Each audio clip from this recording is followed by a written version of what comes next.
नमस्कार। आज की हमारी चर्चा का विषय है मांसाहार का त्याग। वस्तुतः मनुष्य मांसाहारी नहीं है, वह स्वभाव से ही शाकाहारी है। इस संसार में अनेक ऐसे मनुष्य के अलावा प्राणी हैं जिनका आहार ही मांस है, जैसे शेर है, चीता है। ये सब मांस का आहार करते हैं और प्रकृति ने उन्हें उसी तरह से दांत आदि दिए हैं और साथ में उनके पाचन की व्यवस्था भी दी है। लेकिन मनुष्य को उस प्रकार का दांत नहीं है और मनुष्य को उस प्रकार के पाचन की व्यवस्था भी नहीं है। लेकिन मनुष्य जो है वह अज्ञानतावश मांसाहार करता है। और इतना ही नहीं, आप देखें कि वह अपने इस पाप को छुपाने के लिए, यानी अपने जिह्वा के स्वाद का जो पाप होता है, इसको छुपाने के लिए वह ईश्वर आदि और देवी देवताओं आदि का नाम लेकर के प्राणियों की हत्या करता है, जीव का वध करता है। हर एक धर्मों में हम प्रायः ये पाएंगे कि आप ये देखें कि उसमें देवी देवताओं के नाम पर बलि दी जाती है, कुर्बानी दी जाती है, ईश्वर अल्लाह के नाम पर बलि और कुर्बानी दी जाती है। वस्तुतः यह एक पाप है और हम सब यह जानते हैं कि यह पाप है और यह अच्छा कृत्य नहीं है। इसीलिए इस बात को छुपाने के लिए हम ईश्वर आदि की वाणियों के द्वारा इस बात को कहने का प्रयास करते हैं कि ईश्वर ने अमुक अमुक ग्रंथों में ऐसा कहा है कि इन जीवों की हत्या की जाए, इनकी बलि दी जाए, इनकी कुर्बानी दी जाए। उसके पीछे जो तथ्य है वह यह है कि अपनी जिह्वा का स्वाद लेना।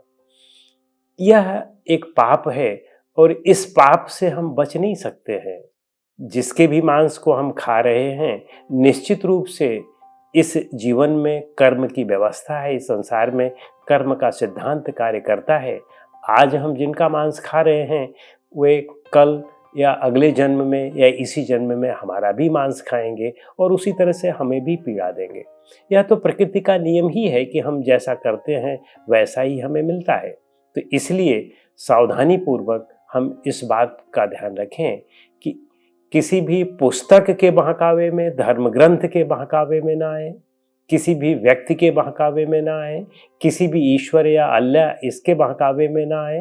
ईश्वर या अल्लाह जो वस्तुतः सत्य है वह कभी भी किसी भी प्राणी की हत्या की बात नहीं करेगा या बलि और कुर्बानी की बात इस तरह से नहीं करेगा। बलि और कुर्बानी जो हमारे ग्रंथों में जिनका जिक्र है वह वस्तुतः कुर्बानी का मतलब त्याग या तपस्या होता है, त्याग करना। जो हमारी गंदी आदतें हैं, जो हमारे अंदर अशुद्धियां हैं, उनके त्याग करने की बात आती है। जो हम व्रत या उपवास आदि करते हैं उसका क्या मतलब है कि हम संकल्प लें अपनी गंदगियों को त्याग करने का, अपने मन की वासनाओं को त्याग करने का।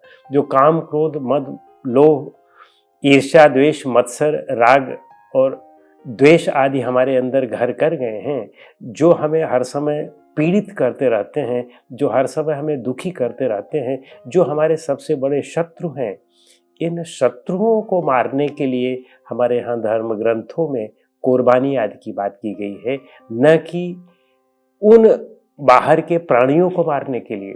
उन बाहर के प्राणियों को मार करके जब हम सोचते हैं कि इससे हमारा दुख दूर हो जाएगा, तो उससे दुख केवल बढ़ता ही बढ़ता है, उससे दुख दूर होने वाला नहीं है। कितना भी तीर्थ आप जा लें, कितना भी पुराण पढ़ लें, कितना भी कुरान पढ़ लें, कुछ भी पढ़ लें, यदि हमारे जीवन में दया नहीं है, हमारे मन में दया नहीं है, हमारे मन में विनम्रता नहीं है और हम इन सब चीज़ों का पालन नहीं करते हैं जो सत्य है, तो हम कुछ भी कर लें, हम अपने पाप से बच नहीं सकते हैं।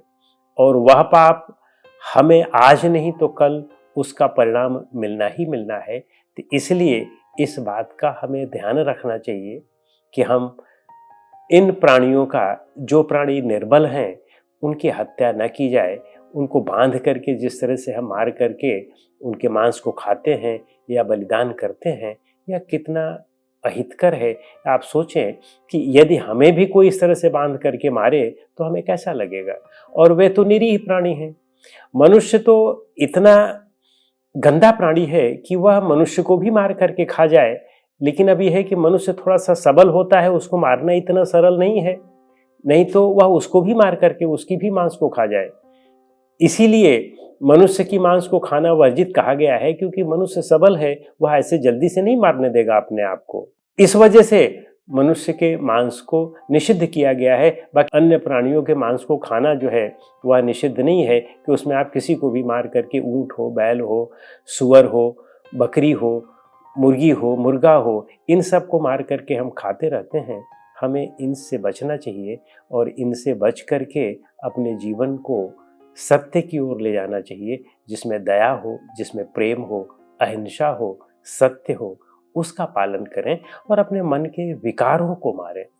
मन के विकारों को मारे बिना कभी शांति नहीं मिल सकती है। कितना भी बलिदान कर लो, कितना भी पुराण पढ़ लो, कितना भी कुर्बानी कर लो, लेकिन अगर मन के विकारों को हमने नहीं मारा तो सुख शांति दूर दूर तक हमको नहीं मिलने वाली है। और मन के विकारों को मारना तो कितना सरल है। घर में बैठे बिना कुछ किए हुए ही आप अपने विकारों को मार सकते हैं। बिना किसी अन्य प्राणी को कष्ट दिए हुए आप उन्हें मार सकते हैं। तो कष्ट क्यों दिया जाए, इस पर हमें सोचना चाहिए, विचार करना चाहिए और मांसाहार का पूर्णतया परित्याग करना चाहिए। नमस्कार।